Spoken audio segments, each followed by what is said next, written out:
ഈശോയിൽ സ്നേഹമുള്ളവരെ, ഇന്നത്തെ ദിവസത്തിൻ്റെ എല്ലാവിധ ആശംസകളും നിങ്ങൾക്ക് നേരുകയാണ്.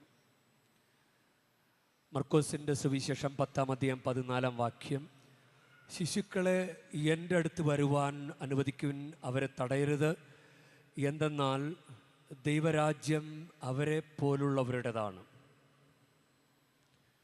മത്തായിയുടെ സുവിശേഷത്തിൽ 18-ാം അധ്യായം 3-ാം വാക്യത്തിൽ, നിങ്ങൾ മാനസാന്തരപ്പെട്ട ശിശുക്കളെ പോലെ ആകുന്നില്ലെങ്കിൽ സ്വർഗരാജ്യത്തിൽ പ്രവേശിക്കുകയില്ല. ലൂക്കായുടെ സുവിശേഷം 18-ാം അധ്യായം 17-ാം വാക്യം, ശിശുവിനെ പോലെ ദൈവരാജ്യം സ്വീകരിക്കാത്ത ആരും അതിൽ പ്രവേശിക്കുകയില്ല. ഒരു ശിശുവിനെ പോലെ ആകുക എന്ന് പറഞ്ഞു കഴിഞ്ഞാൽ നമുക്ക് പെട്ടെന്ന് മനസ്സിലേക്ക് വരുന്നൊരു കാര്യമാണ് നിഷ്കളങ്കമായൊരു മനസ്സ് ഉണ്ടാകുക, ശുദ്ധമായൊരു മനസ്സുണ്ടാകുക, കളങ്കമില്ലാത്ത അവസ്ഥ. പരിശീലനം കൊടുക്കാൻ പറ്റുന്ന ഒരവസ്ഥയാണ് ശിശുക്കളുടെ അവസ്ഥ. എന്ത് കൊടുത്താലും സ്വീകരിക്കും, എന്ത് പറഞ്ഞാലും അനുസരിക്കും. അതുകൊണ്ട് ഇപ്പോൾ വിദേശത്തൊക്കെ പോകാൻ കുട്ടികളൊക്കെ പോകാറുണ്ടല്ലോ. അപ്പോൾ പെട്ടെന്ന് ആ സംസ്കാരവുമായിട്ടൊക്കെ ഇടപഴകി പുതിയ ഭാഷയൊക്കെ പഠിക്കാൻ, പുതിയ സാഹചര്യങ്ങളോട് അനുരൂപപ്പെടാൻ ചെറിയ പ്രായക്കാർക്കാണ് എളുപ്പം. അപ്പം പരിശീലനം നടത്താൻ എളുപ്പമുള്ള ഒരു സമയമാണ് ഈ ശൈശവമായ അല്ലെങ്കിൽ ചെറിയ പ്രായം. മുതിർന്നവരെ മാറ്റിയെടുക്കാൻ ഭയങ്കര പാടാണ്. അല്ല, നിങ്ങൾക്ക് തന്നെ അറിയാം, നമ്മളെ തന്നെ ഒന്ന് മെരുക്കിയെടുക്കാൻ നമ്മൾ പെടുന്ന പാട്, അല്ലെ, പെടാപ്പാട്, അത് ഭയങ്കര ബുദ്ധിമുട്ടാണ്. അപ്പോൾ ചിലപ്പോൾ നമ്മൾ നല്ല ശുദ്ധമായ മനസ്സോടുകൂടി അങ്ങനെ വളർന്നു വരുമ്പോൾ എപ്പോഴെങ്കിലും നമ്മൾ ചെറിയ കുരുത്തക്കേടുകളും കുനിഷ്ടത്തരങ്ങളൊക്കെ നമ്മളിങ്ങനെ പഠിക്കും. അപ്പോൾ അത് ചിലപ്പോൾ നമുക്ക് മനസ്സിലാകാം, ചില സാഹചര്യങ്ങളാണ് നമ്മളങ്ങനെ ആക്കുന്നത്, ചിലപ്പോൾ കൂട്ടുകെട്ട്. അപ്പോൾ സജ്ജന സമ്പർക്കം എപ്പോഴും പ്രധാനപ്പെട്ടൊരു കാര്യമാണ്. സജ്ജന സമ്പർക്കം, അല്ലെങ്കിൽ നമ്മൾ വേറെ എന്തെങ്കിലുമൊക്കെ ആയിത്തീരും. കാരണം അവിടെ നിന്ന് ഇവിടെ നിന്നൊക്കെ ചെറിയ ചെറിയ പരിശീലനങ്ങളൊക്കെ കിട്ടി നമ്മളങ്ങനെ ആയിത്തീരും. അപ്പോൾ ഒരു കുഞ്ഞെന്ന് പറഞ്ഞാൽ പാപമൊന്നുമില്ലാത്ത അവസ്ഥ ഇല്ലേ, വളരെ ശുദ്ധമായ അവസ്ഥ. ഒരു മാമോദീസ സ്വീകരിച്ച കുഞ്ഞ് ഇല്ലേ, ആദ്യ കുർബാന സ്വീകരണം കഴിയുന്ന കുഞ്ഞ്, ആദ്യമായിട്ട് കുമ്പസാരിച്ച കുഞ്ഞ്, എന്തൊരു രസമാണ് ഇല്ലേ. അപ്പോൾ നമ്മൾ ഈ കൂദാശകൾ വഴി തന്നെ നമുക്കൊരു അഭിഷേകം കിട്ടുന്നുണ്ട്. ഈ അഭിഷേകമുള്ള അവസ്ഥ അങ്ങനെ വേണമെങ്കിൽ പറയാം. നമ്മളിങ്ങനെ ലോകത്തിൻ്റെ വ്യാപാരങ്ങളിലൊക്കെ ഏർപ്പെട്ട് നമ്മളിലുള്ള ആ ഒരു സോഫ്റ്റ്നെസ്, ഒരു നിഷ്കളങ്കത, ആ ഒരു വിനീത ആയ അവസ്ഥ, അല്ലെങ്കിൽ ഈ ഒരു അഭിഷേകമുള്ള അവസ്ഥയൊക്കെ നഷ്ടപ്പെട്ടു പോകാം. അപ്പോൾ ഇത് ബൈബിളിൽ പറയുന്നുണ്ട്. യോഹന്നാൻ്റെ ലേഖനം, 1-ാം ലേഖനം 2-ാം അധ്യായം 27-ാമത്തെ വാക്യം, ക്രിസ്തുവിൽ നിന്ന് നിങ്ങൾ സ്വീകരിച്ച അഭിഷേകം നിങ്ങൾ നിലനിൽക്കുന്നു, അതിനാൽ മറ്റാരും നിങ്ങളെ പഠിപ്പിക്കേണ്ടതില്ല. അവൻ്റെ അഭിഷേകം എല്ലാ കാര്യങ്ങളെയും കുറിച്ച് നിങ്ങളെ പഠിപ്പിക്കും. ഇത് ഞാൻ കഴിഞ്ഞ ദിവസം എനിക്കൊരു ബോധ്യം കിട്ടിയൊരു സംഭവമാണ്. ആവേ മരിയ ബ്ലെസ്സിങ് സെൻറ്ററിൽ ഞങ്ങൾക്ക് അച്ഛന്മാർക്ക് ഓരോ സമയം അനുവദിച്ചിട്ടുണ്ട്. അപ്പോൾ എൻ്റെ സമയത്ത് ഞാൻ അവിടെ ആയിരിക്കുമ്പോൾ ആന്ധ്രയിൽ നിന്നൊരു കുടുംബം അവിടെ വന്നു. അപ്പോൾ അവരെല്ലാവരും വന്ന് അവിടെ ആവേ മരിയ സെൻറ്ററിലുള്ള മാതാവിൻ്റെ രൂപത്തിൻ്റെ മുമ്പിൽ അവർ വന്ന് മുട്ടുകുത്തി പ്രാർത്ഥിച്ചു. അപ്പോൾ ആ കൂട്ടത്തിൽ ജോയ് ഡേവിഡ് എന്ന് പറയുന്ന പേരുള്ള 5 വയസ്സുള്ള കുഞ്ഞ്, ആൺകുട്ടി, അവൻ സാഷ്ടാംഗം വീണ് പ്രാർത്ഥിക്കുന്നത് ഞാൻ കണ്ടു. അതായത് ശിരസ് അവിടെ തറയിൽ കൊണ്ടുപോയി മുട്ടിച്ച് അവൻ പ്രാർത്ഥിക്കുന്നു. അപ്പോൾ ഞാൻ ആ ബ്ലസ് ചെയ്യണ സ്ഥലത്ത് നിന്ന് വെരി ഗുഡ് എന്ന് ഞാനിങ്ങനെ കമൻറ്റ് പറയുകയും ചെയ്തു. നമ്മളിത് മുന്നിൽ കാണുകയാണല്ലോ. അപ്പോൾ അവർ എൻ്റെ അടുത്ത് ബ്ലെസ്സിങ്ങിന് വേണ്ടി വന്നപ്പോഴും അവർ ആന്ധ്രയായതുകൊണ്ട് അവരുടെ ഭാഷ എനിക്കറിയില്ല. ഞാനിപ്പോൾ ഇംഗ്ലീഷിൽ എന്താണ് അവനെ പ്രേരിപ്പിച്ചത്, അങ്ങനെ ശിരസ് കൊണ്ടുപോയി ആ തറയിൽ മുട്ടിച്ച് അങ്ങനെ ആ ഒരു കുഞ്ഞു പ്രായത്തിൽ അങ്ങനെ ചെയ്യാൻ പ്രേരിപ്പിച്ചത് എന്താണെന്ന് അവരോട് ഇംഗ്ലീഷിൽ ചോദിച്ചു. അപ്പോൾ ആ കുട്ടിയുടെ അമ്മ അവരുടെ ഭാഷയിൽ അവനോട് ചോദിച്ചു.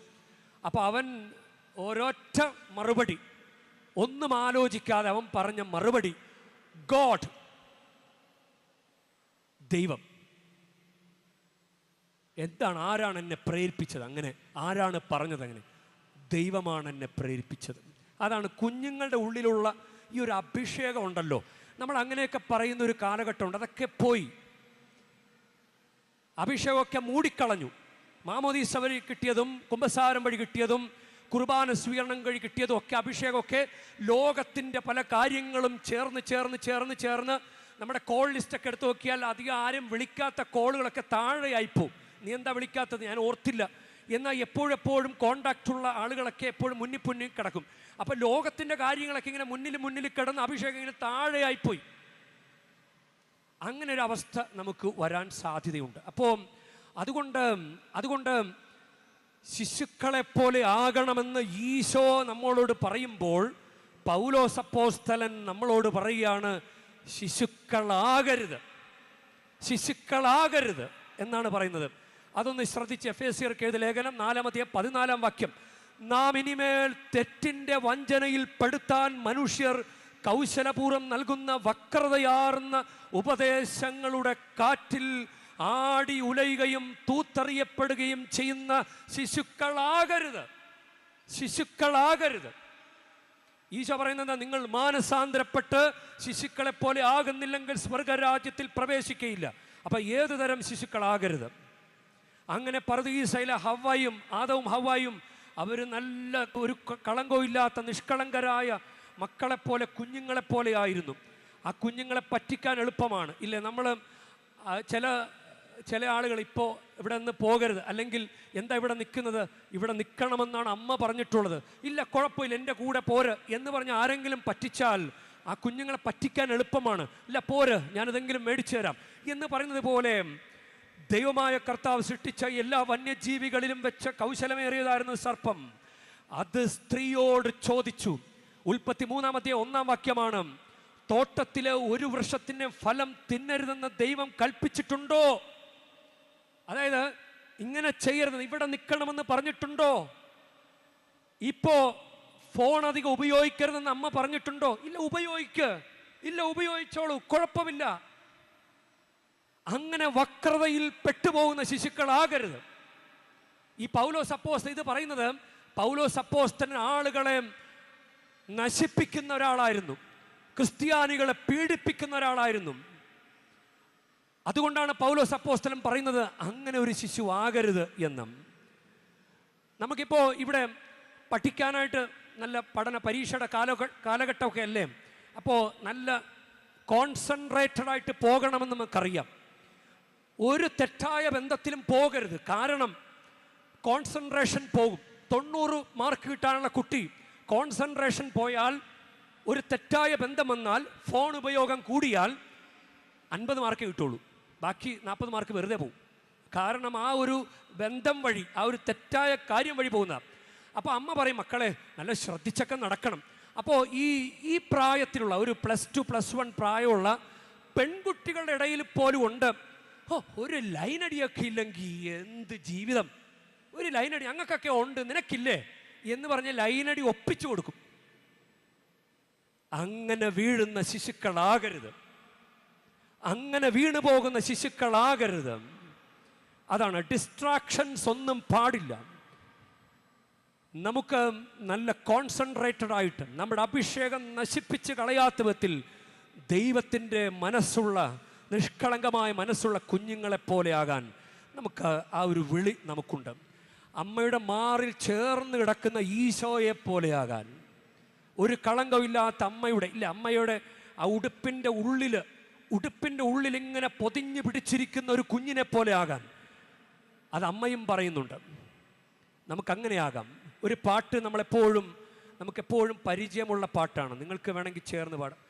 കുഞ്ഞായി വന്നു പിറന്നവൻ, കുഞ്ഞുങ്ങളാകാൻ പറഞ്ഞവൻ, കുഞ്ഞായി വന്നു പിറന്നവൻ, കുഞ്ഞുങ്ങളാകാൻ പറഞ്ഞവൻ, സ്വർഗത്തിൽ ഒരു പൂന്തോട്ടം നല്ല കുഞ്ഞുങ്ങൾക്കായി തീർത്തവനെ, സ്വർഗത്തിൽ ഒരു പൂന്തോട്ടം നല്ല കുഞ്ഞുങ്ങൾക്കായി തീർത്തവനെ, കുഞ്ഞായി വന്നു പിറന്നവൻ, കുഞ്ഞുങ്ങളാകാൻ പറഞ്ഞവൻ, കുഞ്ഞായി വന്നു പിറന്നവൻ, കുഞ്ഞുങ്ങളാകാൻ പറഞ്ഞവൻ, സ്വർഗത്തിൽ ഒരു പൂന്തോട്ടം നല്ല കുഞ്ഞുങ്ങൾക്കായി തീർത്തവനെ.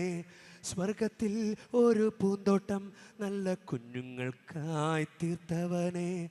നീ വരൂ നീ വരൂ പൂന്തന്നലായി, നീ വരൂ നീ വരൂ പൂന്തിങ്കളായി, നീ വരൂ നീ വരൂ പൂന്തന്നലായി, നീ വരൂ നീ വരൂ പൂന്തങ്ങളായി.